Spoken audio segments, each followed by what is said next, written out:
Bonjour et merci de regarder cette vidéo et surtout un grand merci à tous ceux qui ont regardé la précédente qui a eu un certain succès. Apparemment le mystère des horloges a intéressé beaucoup de monde. Je vais aussi vous présenter mes excuses parce que je ne vais pas poursuivre sur ce sujet-là, alors que j'ai des choses à dire et je ferai une autre vidéo plus tard là-dessus, mais je me suis fixé un objectif avec une stratégie, et donc je dois continuer dans ce que j'ai décidé de faire. Si je change tout le temps, ça n'ira pas. Donc j'étais parti sur le paradoxe des jumeaux, et je vais continuer sur le paradoxe des jumeaux. J'avais, je crois, démontré, ou en tout cas énoncé avec une certaine logique, me semble-t-il, qu'il n'y a pas de paradoxe des jumeaux, mais qu'il y a un problème d'horloge. D'où peut-être votre intérêt pour la dernière vidéo, et j'y reviendrai plus tard. Mais pour l'instant, je vais poursuivre sur le paradoxe des jumeaux avec ce qu'on appelle les diagrammes d'espace-temps. Alors, j'ai déjà expliqué les rudiments, l'ABC de la relativité, et tout ça a donné ensuite à une autre découverte. C'est un mathématicien russe qui s'appelle Minkowski, qui a estimé qu'il y avait une quatrième dimension, après la longueur, la largeur et la hauteur, il y avait une quatrième dimension qui est le temps, et il a estimé et il a démontré, que notre monde n'est pas un monde à 3 dimensions, mais un monde à 4 dimensions, et qu'on ne peut pas l'appeler l'espace, mais l'espace-temps, en considérant que l'espace et le temps sont intimement liés et font partie en fait du même monde. Et ça, je le conteste un petit peu, et j'en vais donc partir là-dessus. Vous l'avez peut-être compris depuis le départ que je contestais quand même assez la relativité restreinte. Donc je vais partir là-dessus. Et alors il avait inventé un système qu'on appelle les diagrammes d'espace-temps. C'est-à-dire qu'il s'est dit, eh bien, pour représenter l'espace-temps, il faut un espace à 4 dimensions. Mais 4 dimensions, on ne sait pas faire. Alors, il avait fait un système de coordonnées,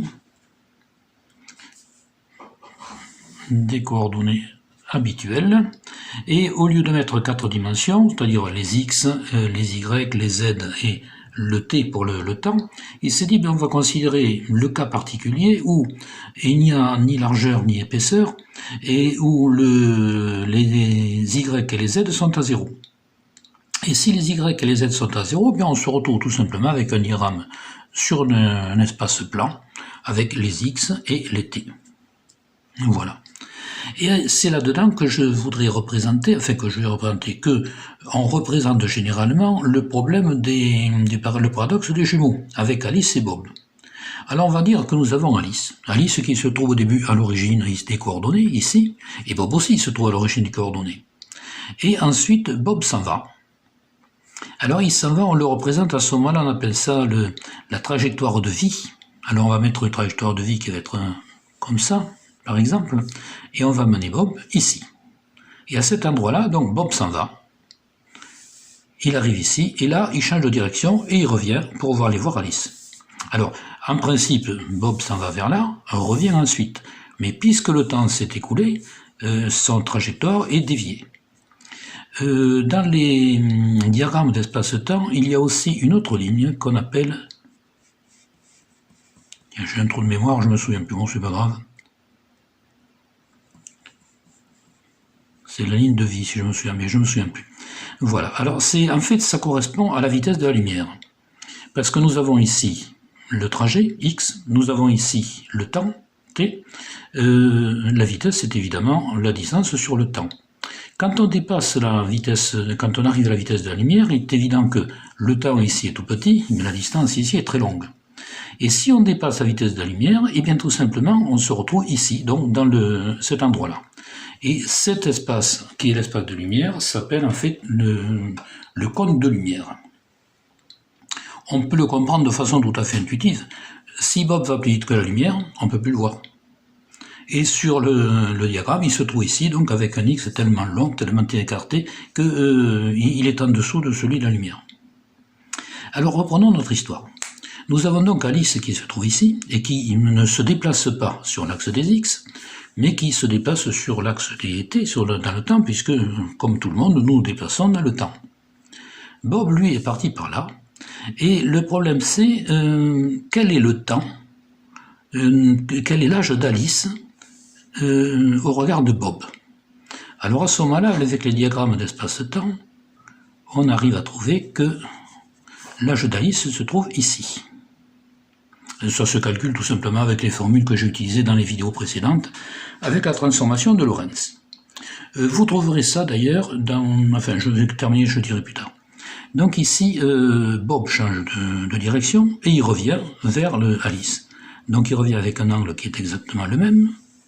Voilà, et il va arriver ici. Mais quand il est dans cette direction-là, quand il se demande quel est l'âge d'Alice, le trait ne va pas être... Alors, Bob se trouve à ce moment dans un référentiel différent, qu'on peut figurer ici. Et les axes de lumière ne seront plus les mêmes, seront alors ici, et ici, et l'âge d'Alice sera ici. Et ce qui se passe, c'est que il y a tout un espace vide entre les deux âges d'Alice, en fait du moins les deux âges perçus par Bob qui se trouve ici, les deux âges d'Alice perçus par Bob. Et tout le monde conclut que tout ça, c'est pas cohérent. D'ailleurs, c'est ce qui avait fait que Einstein, quand Langevin lui a exposé le paradoxe des jumeaux, c'est ce qui a fait qu'il a dit mais ce n'est pas symétrique. Effectivement, ce n'est pas symétrique. Alors si vous voulez le détail des calculs, etc., je vais vous dire où vous pouvez les trouver, et où je les ai trouvés moi-même. C'est sur Internet, il y a des vidéos, et en particulier il y a celle-ci. Ces vidéos sont en fait les cours de faculté, qui sont donnés par M. Étienne Parizeau, qui est professeur à l'Université de Paris, et que j'ai suivi, que j'ai regardé. C'est très bien fait, c'est un petit bijou en matière de mathématiques, pour ceux qui aiment les mathématiques comme moi. Et vous verrez à ce moment-là que lui-même dit que, eh bien écoutez, il y a quand même un problème. Alors ce cours, c'est le 9e. Si vous voulez les regarder en entier, eh bien ce sont des cours de 2 heures, donc vous en êtes là au 9e, ce qui fait 18 heures de cours. Il y en a après aussi, hein, il y a de quoi s'amuser. Et alors maintenant, ce que je voudrais faire, c'est montrer comment ça se trouve, puisque si on conteste l'espace-temps, ce que je me permets de faire, avec une grande outrecuidance, bien sûr. Alors, moi, je ne parle pas d'espace-temps, c'est-à-dire pas d'espace à 4 dimensions comme ici. Moi, je vais dire tout simplement, nous allons faire un diagramme dans lequel nous allons mettre en fait, des coordonnées normales, des coordonnées perpendiculaires, cartésiennes, dans lesquelles nous allons mettre une origine, où se retrouveront Alice et Bob au départ. Bob va partir sur le long de l'axe des X. Ici, nous allons mettre le temps. Alors, nous ne sommes pas là dans l'espace-temps, nous sommes dans un diagramme, tout simplement, où il y a les distances et le temps. Et, curieusement, on s'aperçoit que ça ressemble beaucoup à celui-ci. Mais c'est normal. Et on va refaire le diagramme, alors toujours Bob s'en va, il se déplace à la fois sur l'axe des X et sur l'axe des T, donc on va se retrouver avec exactement le même dessin, avec le point de retour ici, et nous allons avoir ici le retour avec le retour de Bob qui se trouve ici. Bon, mon dessin est très mauvais, mais j'avais prévenu au début des vidéos que j'étais très mauvais en dessin, donc ça persiste. Et alors maintenant, quel est ici l'âge d'Alice que Bob peut percevoir? Eh bien ici, l'âge d'Alice se trouve là. Et ici, il se trouve là. Et à chaque moment, eh bien, il se trouve exactement en face. Alors, vous voyez que dans le diagramme d'espace-temps de Minkowski, ce n'est pas cohérent. Là, c'est parfaitement cohérent. Et quelle est la différence entre les deux? Eh bien, la différence, c'est que Bob perçoit l'âge d'Alice. Mais il le perçoit avec un décalage, puisque, imaginons qu'Alice lui envoie un petit message par radio en lui disant voilà, il s'est passé ici 1 minute, 2 minutes, 3 minutes, 4 minutes, 5 minutes. Le temps qu'il le reçoive, le temps que Bob reçoive les ondes radio, eh bien, pendant ce temps-là, il aura avancé et tout aura été déformé. Ce qui veut dire que quand il est ici, il reçoit l'onde d'Alice quand elle est là. Et donc, c'est la déformation. Pour moi, la déformation ne vient pas d'un espace-temps, mais il vient d'une déformation de la perception de l'espace-temps.